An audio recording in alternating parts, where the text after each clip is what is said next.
Restitution des connaissances, 8 points. Un relié avec la flèche chaque type de réponse immunitaire dans le premier groupe avec les cellules impliquées dans le deuxième groupe. Réponse normale non spécifique macrophage. Réponse humorale spécifique lymphocyte B. Réaction allergique mastocyte. Réponse cellulaire spécifique lymphocyte T tueuse. 2. Écrire vrai ou faux dans les cases appropriées. A. La moelle épinière est le centre de la motricité volontaire. Faux. B. Les influx nerveux moteurs atteignent l'aire motrice. Faux. C. Le nerf sciatique est un centre nerveux des mouvements réflexes. Faux. D. La sensibilité consciente survient après naissance d'un flux nerveux centraux. Vrai. 3. Après la connaissance de l'antigène par les phagocytes, la phagocytose se produit. Nous suggérons quelques phases de phagocytose non ordonnées. A. Digestion de l'antigène. B. Fixation de l'antigène par phagocyte. C. Rejet des débris.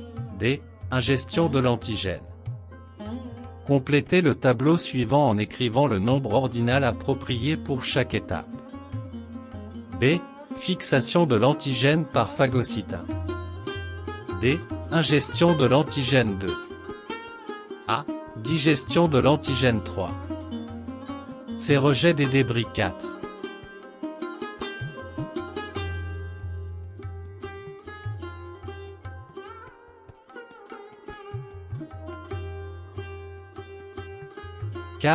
Le document, ci-contre, représente un schéma d'une structure nerveuse musculaire. Écrivez le nom approprié pour chaque numéro de document. 1. Corps cellulaire. 2. Axone. 3. Arborisation terminale. 4. Fibres musculaires. Raisonnement scientifique et communication écrite et graphique, 12 points. Le premier exercice, 6 points. Lors de la réparation d'une ampoule à son domicile, Omar a été soumis à un choc électrique qui l'a fait tomber du haut de l'escalier, puis transféré à l'hôpital. Après examen, il a été constaté qu'il était incapable de bouger son membre inférieur gauche. 1. Suggérez une hypothèse expliquant pourquoi Omar était incapable de bouger son membre inférieur gauche. Hypothèses logiques acceptées, lésion de l'aire motrice, lésion de la moelle épinière, lésion du nerf sciatique. Afin de déterminer la cause de la blessure d'Omar, le médecin traitant a effectué les examens médicaux indiqués dans le tableau suivant. 2. Sur la base des résultats des examens effectués ci-dessus, complétez le tableau ci-dessous, en précisant la nature de l'activité nerveuse à détecter et la nature de l'influx nerveux dans les tests 1, 2 et 3. Examen effectué. Examen à nature d'activité nerveuse. Sensibilité consciente. Nature d'influx nerveux. Influx sensitif. Examen effectué. Examen de nature d'activité nerveuse. Motricité volontaire. Nature d'influx nerveux. Influx moteur. Examen effectué. Examen 3. Nature d'activité nerveuse. Réflexe. Nature d'influx nerveux. Influx sensitif plus influx moteur. 3. Déterminer le but de réaliser les examens N degrés 4 et 5, en indiquant le résultat atteint par le médecin des deux examens. Examen effectué. Examen 4. Le but de la réalisation de l'examen. S'assurer de la sécurité de l'aire motrice. Le résultat atteint par le médecin. L'aire motrice est intacte. Examen effectué. Examen 5. Le but de la réalisation de l'examen. S'assurer de la sécurité du système musculaire. Le résultat atteint par le médecin. Le système musculaire sain. 4. Conclure à partir des données précédentes la source du défaut chez Omar. Lésion du nerf moteur qui joue le rôle du conducteur moteur. Le deuxième exercice, 6 points. Le système immunitaire d'une personne infectée par le virus du sida, VIH, perd progressivement de son efficacité. Pour montrer comment ce virus affecte, nous proposons les données suivantes. Première donnée. Les lymphocytes T4 et B ont été cultivés dans un milieu physiologique approprié contenant le virus d'immunodéficience acquise, VIH, et ces lymphocytes LT4 et LB ont été suivis en fonction du temps en jours dans ce milieu. Le document A représente les résultats obtenus. A. Extraire le pourcentage de cellules LT4 et LB qui sont restées vivantes au jour 6 puis au jour 12. Voir tableau.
B.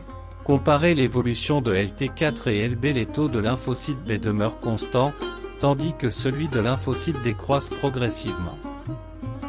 2. Expliquer la différence observée dans l'évolution du rapport de ces cellules avec la présence du VIH. Le virus du sida, VIH, cause la mort des lymphocytes T4, mais il n'affecte pas les lymphocytes B. Deuxième donnée. Le développement de la quantité d'anticorps dans le sang d'une personne atteinte du VIH a été suivi il y a 8 ans, le document 2 représente les résultats obtenus. 3. Décrire l'évolution de la quantité d'anticorps dans le sang d'une personne affectée en fonction du temps. La quantité d'anticorps diminue progressivement en cas d'infection par le VIH.